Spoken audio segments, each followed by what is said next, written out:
बच्चों, इस वीडियो में हम boundary condition at interfaces between different media के बारे में पढ़ेंगे। तो इलेक्ट्रोडायनेमिक्स के चैप्टर में ये बाउंड्री कंडीशंस के बारे में डिस्कशन है। तो जब हम दो बाउंड्री देते हैं तो दो बाउंड्री के बीच में जो हमारे इलेक्ट्रिक फील्ड, मैग्नेटिक फील्ड और जो हमारा मैग्नेटिक इंडक्शन और इलेक्ट्रिक डिस्प्लेसमेंट वेक्टर वो किस तरीके से एक दूसरे के साथ बिहेव करते हैं, एक दूसरे कंपोनेंट के रूप में बिहेव करते हैं, उसके बारे में हमारा डिस्कशन है।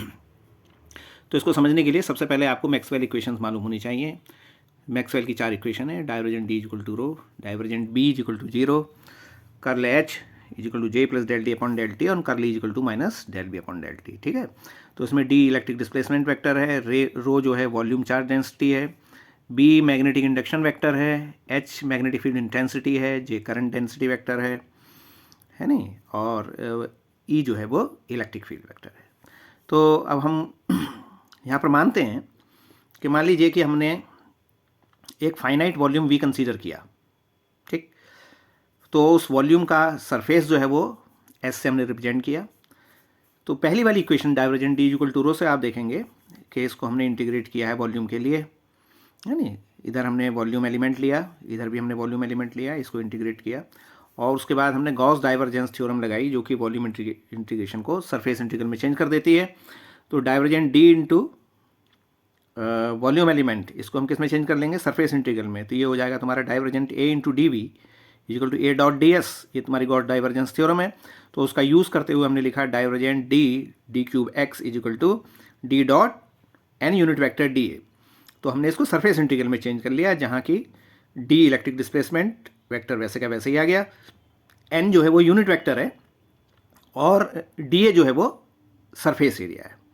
ठीक है। तो हमने वॉल्यूम इंटीग्रल को सरफेस इंटीग्रल में गॉस डाइवर्जेंस थ्योरम का यूज करते हुए चेंज कर लिया।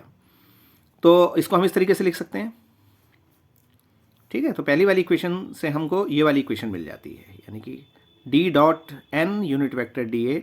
अच्छा, जो एन यूनिट वेक्टर है वो सरफेस एरिया ए के परपेंडिकुलर डायरेक्शन में है, यानी कि जो हमारा एरिया है उस एरिया के परपेंडिकुलर डायरेक्शन में। तो हमारी इक्वेशन नंबर 1 आ जाती है। इसी तरीके से फिर हम सेकंड इक्वेशन का यूज़ करते हुए इक्वेशन नंबर 2 को प्राप्त कर लेंगे। ठीक है। इसमें बी जो है मैग्नेटिक इंडक्शन वेक्टर है, एन यूनिट वेक्टर है, डी ए जो है वो एरिया है, ठीक है, और एन यूनिट वेक्टर एरिया के नॉर्मल डायरेक्शन में है। तो ये हमारी second equation. Similarly using Stokes theorem, अगर हम स्टोक्स थ्योरम का यूज़ करें तो स्टोक्स थ्योरम का यूज़ करते हुए आप देखेंगे कि हमको जो हमारी तीसरी इक्वेशन और जो चौथी इक्वेशन है, जो हमने मैक्सवेल की थर्ड और चौथी इक्वेशन लिखी, उससे हम ये वाली इक्वेशन प्राप्त कर लेंगे। ठीक है। तो एस डॉट डी एल यानी कि लाइन इंटीग्रल, स्टोक्स थ्योरम आपको मालूम है कि जब हम सरफेस इंटीग्रल को लाइन इंटीग्रल में चेंज कर लेते हैं तो curl A dot D S equal to E dot D L, यानी कि कर्ल लेते हैं तो कर्ल का जो सरफेस इंटीग्रल है वो उस वेक्टर क्वांटिटी के लाइन इंटीग्रल में चेंज हो जाता है। तो ये स्टोक्स थ्योरम का यूज़ करते हुए हम और मैक्सवेल की थर्ड और फोर्थ इक्वेशन जो मैंने ऊपर लिखी हैं उनका यूज करते हुए हम इक्वेशन नंबर 3 और 4 प्राप्त कर लेंगे। इसमें सारी चीज़ें आपको क्लियर होनी चाहिए। सी जो है वो लाइन इंटीग्रल जिसमें हम लेते हैं तो जो हमारा कंटूर होता है, यानी कि लाइन इंटीग्रल एक लाइन के अक्रॉस होता है, तो उस कर्व को हम सी से रिप्रेजेंट कर देते हैं। और चूंकि हमने उसको सरफेस इंटीग्रल में चेंज किया है तो यहाँ पर हम जो है वो सरफेस इंटीग्रल ले लेंगे। डी ए जो है वो हमारा एरिया है, जैसा कि हमने पहले लिया है। एन डैश वेक्टर जो है वो हमने दोबारा ले लिया है क्योंकि हमने इसको स्टोक्स थ्योरम का यूज़ करते हुए और हम यहाँ पर कर्व ले रहे हैं, तो कर्व के लिए ले रहे हैं, तो इसलिए हम यहाँ पर थोड़ा सा यूनिट वेक्टर अलग चेंज कर ले रहे हैं। ठीक है। तो आपको 1, 2, 3, 4 ये 4 इक्वेशंस जो हैं आपको प्राप्त कर लेनी है। 2 इक्वेशन गॉस डाइवर्जेंस थ्योरम से प्राप्त हो जाएंगी और 2 इक्वेशन जो है हमारी स्टोक्स थ्योरम से प्राप्त हो जाएंगी। ठीक है। अब आप इस फिगर को देखिए। इस फिगर में हमने 2 मीडियम लिए हैं। एक मीडियम ये है जिसको 1 से रिप्रेजेंट किया है, दूसरा मीडियम 2 से रिप्रेजेंट किया है। पहले वाले मीडियम में इलेक्ट्रिक फील्ड वेक्टर को E1 से, मैग्नेटिक इंडक्शन वेक्टर को B1 से, इलेक्ट्रिक डिस्प्लेसमेंट वेक्टर को D1 से और मैग्नेटिक इंटेंसिटी वेक्टर को H1 से रिप्रेजेंट किया है। इसी तरीके से दूसरे मीडियम में E2, B2, D2 और H2 से रिप्रेजेंट किया है। ठीक है। फिर हमने एक वॉल्यूम एलिमेंट कंसीडर किया है जिसका वॉल्यूम V है और वॉल्यूम के हमारे 3 सरफेस हैं, ये सर्कुलर टाइप का है, तो आपको लग रहा होगा कि एक ऊपर का सरफेस हो गया, एक इसके नीचे का सरफेस है और एक कर्व सरफेस हो गया, ठीक है। तो इसके 3 सरफेस हैं। इसी तरीके से हमने एक ही लाइन एलिमेंट कंसीडर किया है। लाइन एलिमेंट में हमने जो डायरेक्शन ली है वेक्टर जाने की, वो इधर ऊपर की डायरेक्शन यानी मीडियम 2 में हमने लेफ्ट हैंड साइड की तरफ को ली है और मीडियम 1 में राइट हैंड साइड की तरफ को ली है।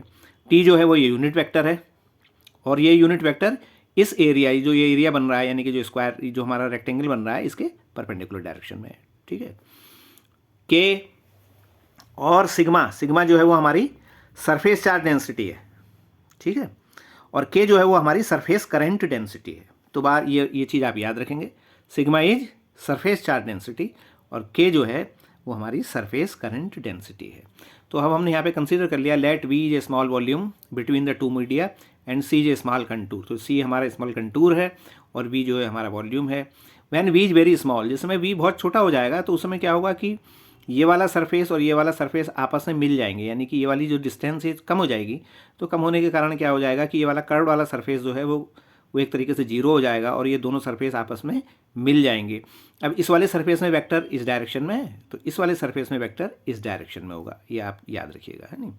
तो अब हमने इक्वेशन 1 ले ली, जो ऊपर हमने इक्वेशन 1 ली थी, है नहीं, उसको आपको याद होगी। इक्वेशन 1 जो हमने ऊपर लिखी हुई है D.N dA rho D cube x. तो अब हम इसको यहाँ पर एक्सप्लेन कर रहे हैं किस तरीके से। तो आप देखिए कि D.N dA ऊपर आया हुआ है हमारा, S सरफेस के ऊपर लिया है। तो ये देखो आप इंटीग्रल है। अब हमारे कितने सरफेस बचे हैं, क्योंकि जिस समय हमारा वॉल्यूम V वेरी स्मॉल हो जाएगा उस समय ये कर्व वाला सरफेस हमारा ऑलमोस्ट 0 हो जाएगा। तो हमारे 2 सरफेस बच जाएंगे, एक सरफेस D2 के लिए बचेगा, एक सरफेस D1 के लिए बचेगा और एक सरफेस यानी कि D2 के लिए यूनिट वेक्टर n जो है पॉजिटिव डायरेक्शन में है, D1 के लिए ये जो n जो है वो निगेटिव डायरेक्शन हो जाएगा, यानी कि इसके अपोजिट डायरेक्शन यानी माइनस साइन के साथ आ जाएगा। तो हम D.N dA की जगह पे लिख सकते हैं D2 - D1 n और डेल्टा ए। अभी डेल्टा ए हमने इसलिए लिखा है कि यहाँ पर जो dA आ रहा है वो सारे सरफेस एरिया के लिए आ रहा है, यानी कि इस dA में 3 सरफेस आ रहे हैं, एक कर्व सरफेस 2 और नीचे वाला सरफेस 3। लेकिन एक्चुअल में चूंकि जब हमारा वॉल्यूम बहुत छोटा हो गया है तो कर्व सरफेस हमारा गायब हो गया। तो कर्व सरफेस की जगह अब हमारे पास केवल 2 सरफेस बचे और वो दोनों सरफेस जो हैं वो ऑलमोस्ट सेम एरिया के हैं। तो इस वाले एरिया को हमने यहाँ पे डेल्टा ए से रिप्रेजेंट किया है। ये जो dA है ये पूरे सिलेंडर का एरिया रिप्रेजेंट करता है, ठीक है। तो यहाँ पर D2 यानी कि D2 वाले केस में n पॉजिटिव के साथ आ जाएगा तो D2n डेल्टा ए हो जाएगा और नीचे वाले के लिए D1 के लिए ये माइनस साइन के साथ आ जाएगा। राइट हैंड साइड में रो और dx क्यूब आता है।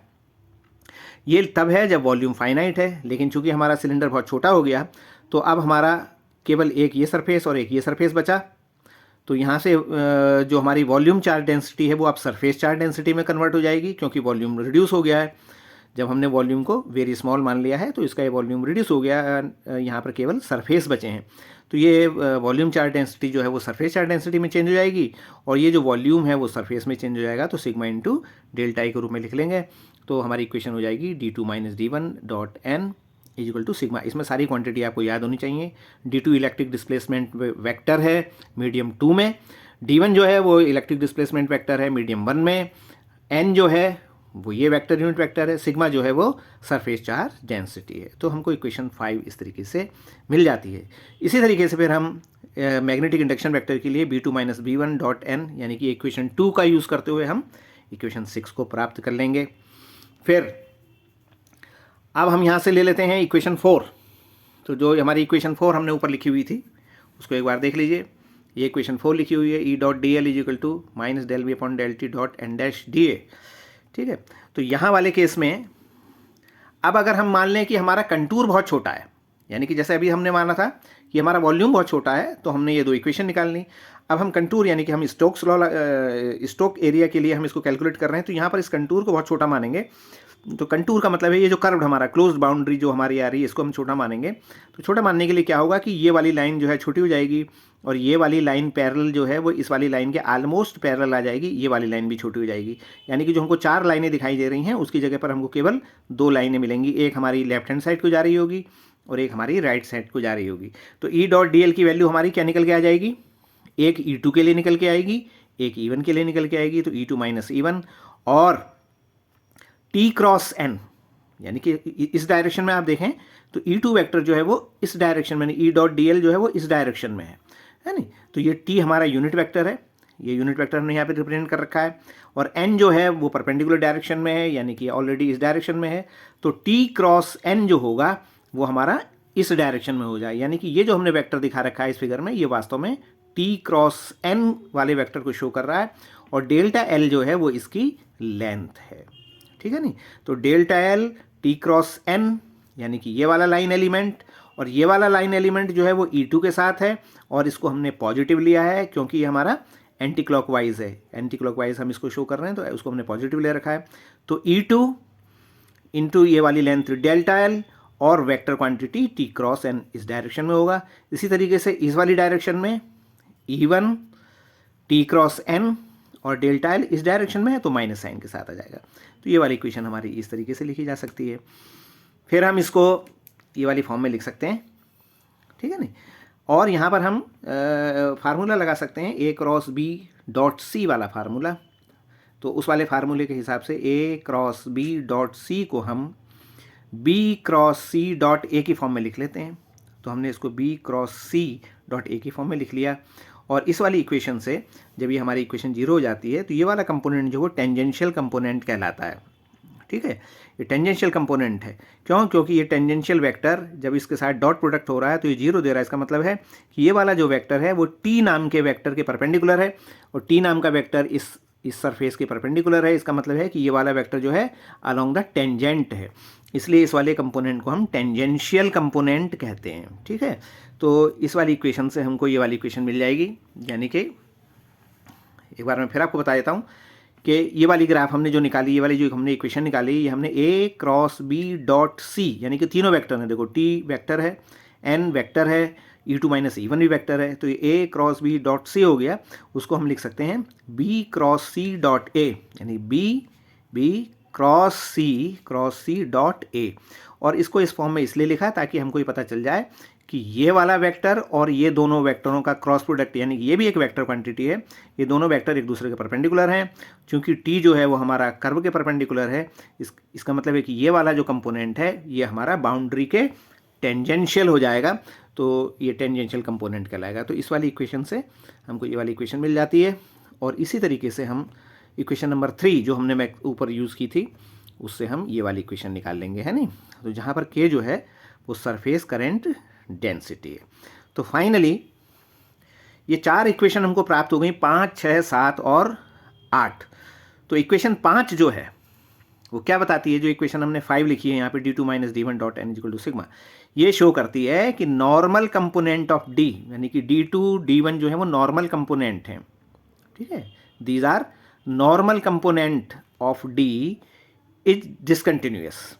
क्यों? क्योंकि d2 माइनस d1 जो है वो जीरो के बराबर नहीं आ रहा है। d2 माइनस d1 का जो मान आ रहा है वो सिग्मा के बराबर आ रहा है, अर्थात जो नॉर्मल कंपोनेंट d2 और d1 के हैं अक्रॉस द बाउंड्री वो डिसकंटिन्यूअस होते हैं eight the boundary between the two media. Equation 6, अब यहाँ पे आप देख रहे हैं कि b2 minus b1 is equal to zero आ रहा है। इसका मतलब है कि हम लिख सकते हैं b2 बराबर b1। तो इसका मतलब ये हुआ कि नॉर्मल कंपोनेंट ऑफ b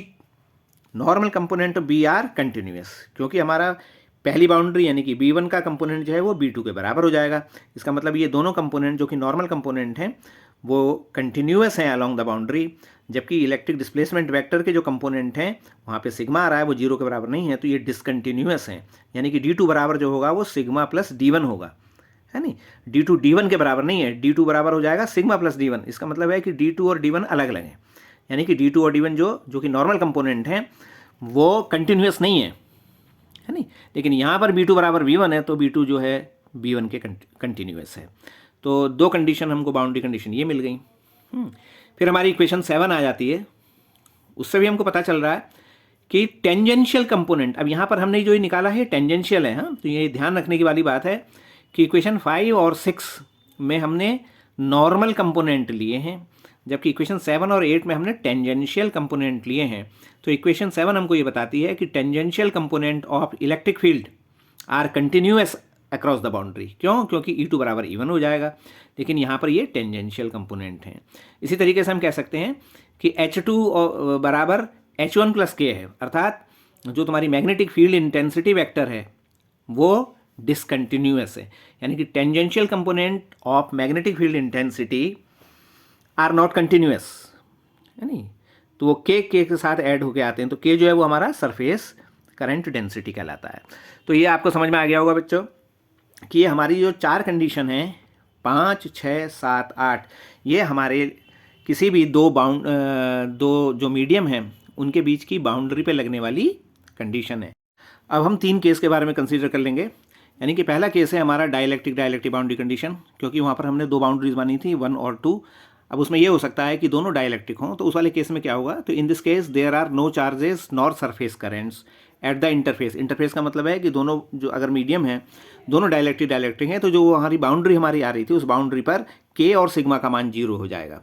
तो जब के और सिग्मा का मान 0 हो जाएगा तो वही इक्वेशन जो आपको हमने अभी पहले 4 इक्वेशन हमने इसको डिराइव करके बताई थी, वो चारों इक्वेशन जो हैं वो इस तरीके से चेंज हो जाएंगी। d2 minus d1 dot N equal to 0, b2 minus b1 dot N equal to 0, इसी तरीके से n क्रॉस e2 minus e1 equal to 0, n क्रॉस s2 minus h1 equal to 0। तो जिसमें पहली वाली इक्वेशन ये बताती है कि डी के, यानी कि डी नाम का जो वेक्टर है इलेक्ट्रिक डिस्प्लेसमेंट वेक्टर के नॉर्मल कंपोनेंट जो है वो कंटिन्यूअस हैं। क्यों? क्योंकि d2 बराबर d1 है। तो इसका मतलब है कि एक मीडियम का कंपोनेंट जो नॉर्मल कंपोनेंट है किसका, d1 का जो नॉर्मल कंपोनेंट है पहले मीडियम में, वो दूसरे मीडियम में नॉर्मल कंपोनेंट के बराबर हो जाएगा, अर्थात d1 और d2 आपस में कंटिन्यूअस हैं। इसी तरीके से ये पता चल जाएगा कि normal component of b1 and b2 या normal components of b are continuous. इसी तरीके से ये वाले दो जो हैं हमारे, ये आपको याद रखना है कि ये 2 बाउंड्री कंडीशन नॉर्मल कंपोनेंट्स के लिए हैं और ये दोनों बाउंड्री कंडीशन जो हैं वो हमारे टेंजेंशियल कंपोनेंट के लिए हैं। तो यहाँ पर हम टेंजेंशियल कंपोनेंट्स लिखेंगे, ठीक है। तो e2 minus e1 equal to 0 का मतलब है कि e2 बराबर e1 है। इसका मतलब है कि इलेक्ट्रिक फील्ड के जो टेंजेंशियल कंपोनेंट्स हैं वो कंटिन्यूअस होते हैं। इसी तरीके से मैग्नेटिक फील्ड इंटेंसिटी वेक्टर के जो टेंजेंशियल कंपोनेंट्स हैं वो कंटिन्यूअस होते हैं। कब? जबकि हमारी बाउंड्री 2 डाइलेक्ट्रिक के बीच में हो। तो ये डाइलेक्ट्रिक के बीच में आपकी, यानी एक तरह से नॉन कंडक्टर की बीच की बाउंड्री कंडीशन है। इसी तरीके से फिर हम इसको देख लेंगे कि जब हमारी बाउंड्री जो हो वो एक कंडक्टर हो और एक डाइलेक्ट्रिक है, तो उस वाले केस में क्या होता है कि मान लीजिए हमारा 1 था वो कंडक्टर है और जो 2 वाली जो कंडीशन है, 2 वाला जो एरिया है वो हमारा आप समझ लीजिए कि डाइलेक्ट्रिक है। तो जो कंडक्टर है उसके अंदर इलेक्ट्रिक फील्ड जो होता है वो 0 हो जाता है। ये आपको मालूम है कि किसी भी कंडक्टर के अंदर इलेक्ट्रिक फील्ड का मान 0 हो जाता है। तो इस तरीके से E1 और D1, क्योंकि जो हमारा हमने अभी बाउंड्री बनाई थी उस बाउंड्री को मैं एक बार आपको फिर दिखा देता हूँ। जी हमने ये बाउंड्री ली है नहीं, इसमें ये वाली जो बाउंड्री है, अगर ये हमारा मेटल हो और ये हमारा डाइलेक्ट्रिक हो तो मेटल के अंदर इलेक्ट्रिक फील्ड और डी का मान 0 हो जाएगा। क्यों? क्योंकि ई और डी में आपस में रिलेशन है ना, डी बराबर एप्सिलॉन इनटू E1 होता है। तो इसका मतलब अगर E1 0 हो जाएगा तो D1 का मान भी 0 हो जाएगा। तो E1 और D1 0 हो जाते हैं कब? जब हमारी एक बाउंड्री, यानी कि एक साइड जो है वो हमारी मेटल हो और दूसरी साइड हमारी डाइलेक्ट्रिक हो। तो वह कंडीशन हम यहाँ पे रख देंगे और उस कंडीशन से हम देख लेते हैं कि d2 डॉट एन बराबर सिग्मा हो जाएगा, ठीक है। अब ये बाउंड्री कंडीशन है, इनको एक्सप्लेन करने की उतनी आवश्यकता नहीं है। मतलब बाउंड्री कंडीशन इस तरीके की बन जाएगी कि हमारा सेकंड मीडियम का जो इलेक्ट्रिक डिस्प्लेसमेंट वेक्टर है वो सिग्मा के बराबर हो जाता है और b2 माइनस b1 यानी कि नॉर्मल कंपोनेंट ऑफ जो मैग्नेटिक इंडक्शन वेक्टर हैं वो कंटिन्यूअस रहते हैं, यानी कि b2 बराबर b1 है तो उसको हम कंटिन्यूअस लिख देंगे जैसा कि अभी ऊपर लिखा हुआ था। इसी तरीके से E2 बराबर 0 हो जाता है, अर्थात सेकेंड मीडियम में इलेक्ट्रिक फील्ड 0 हो जाएगा। और इसी तरीके से H2 माइनस H1 बराबर के है, तो हम ये लिख सकते हैं कि tangential component of H are discontinuous at the boundary. तो H जो है वो डिसकंटिन्यूअस रहेगा, E जो है वो 0 हो जाएगा, B2 और B1 जो है वो कंटिन्यूअस रहेंगे और यहाँ पर D जो है वो सिग्मा के बराबर हो जाएगा। फिर एक बार आप याद कर लीजिए, ये दोनों बाउंड्री कंडीशन नॉर्मल कंपोनेंट्स के लिए आती हैं और ये 2 बाउंड्री कंडीशन टेंजेंशियल कंपोनेंट के लिए आती हैं। लास्ट केस हम पढ़ लेंगे जिसमें कंडक्टर और फ्री स्पेस, यानी कि एक हमारा मेटल है यानी कि मीडियम 1 हमारा मेटल है और दूसरा मीडियम 2 जो है फ्री स्पेस है। फ्री स्पेस भी एक तरीके से हम डाइलेक्ट्रिक मान सकते हैं। In this case we assume free space as a special dielectric with epsilon r equal to 1, that is the relative permittivity of the medium. तो relative permittivity of the medium 1 मान ली हमने।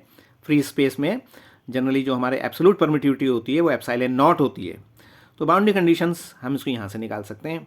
तो डी डॉट एन बराबर, अब D की जगह पर हम एप्सिलॉन E2 रख देंगे, क्योंकि हमारा सेकंड मीडियम जो है वो क्या है, फ्री स्पेस है, तो उसके लिए परमिटिविटी एप्सिलॉन नॉट आ जाएगी। तो ये पहली वाली इक्वेशन इस तरह से चेंज हो जाएगी, सेकंड इक्वेशन इस तरीके से चेंज हो जाएगी, थर्ड इक्वेशन इस तरह से रहेगी, फोर्थ इक्वेशन वैसे ही रहेगी। तो इस प्रकार बच्चों ये बाउंड्री कंडीशंस हमने निकाल ली। डाइलेक्ट्रिक यानी कि नॉन कंडक्टिंग बाउंड्री कंडीशन, जो हमारी पहली कंडीशन है उसको हम कह देंगे नॉन कंडक्टिंग या डाइलेक्ट्रिक बाउंड्री कंडीशन। दूसरी नॉन कंडक्टिंग बाउंड्री कंडीशन या कंडक्टर और डाइलेक्ट्रिक बाउंड्री कंडीशन, एक तरीके से आप समझ लीजिए। और थर्ड वाली जो है वो कंडक्टर और फ्री स्पेस की बाउंड्री कंडीशंस हैं। ये सारी बाउंड्री कंडीशंस हमारी कैलकुलेशन को ईजी करती हैं, इनको समझना अत्यंत आवश्यक इलेक्ट्रोडायनेमिक्स की जब हम कैलकुलेशन करते हैं, और जब हम इन क्वांटिटीज़ को एक मीडियम से दूसरे मीडियम के बीच में हम सॉल्व करते हैं, यानी इलेक्ट्रोमैग्नेटिक वेव के लिए हम जो हमारी वेव इक्वेशन है उसको सॉल्व करते हैं, तो डिफरेंट बाउंड्रीज़ के बीच में इन बाउंड्री कंडीशन की बड़ी इम्पॉर्टेंस होती है। तो इसलिए ये कंडीशंस निकालना अत्यंत आवश्यक है। आज मैं समझता हूँ कि आप लोगों को समझ में आ गया होगा। फिर भी अगर कोई चीज़ समझ में नहीं आती है तो उसके बारे में आप मुझे कमेंट करिए और मैं कोशिश करूँगा कि आपको एक्सप्लेन कर सकूँ। धन्यवाद।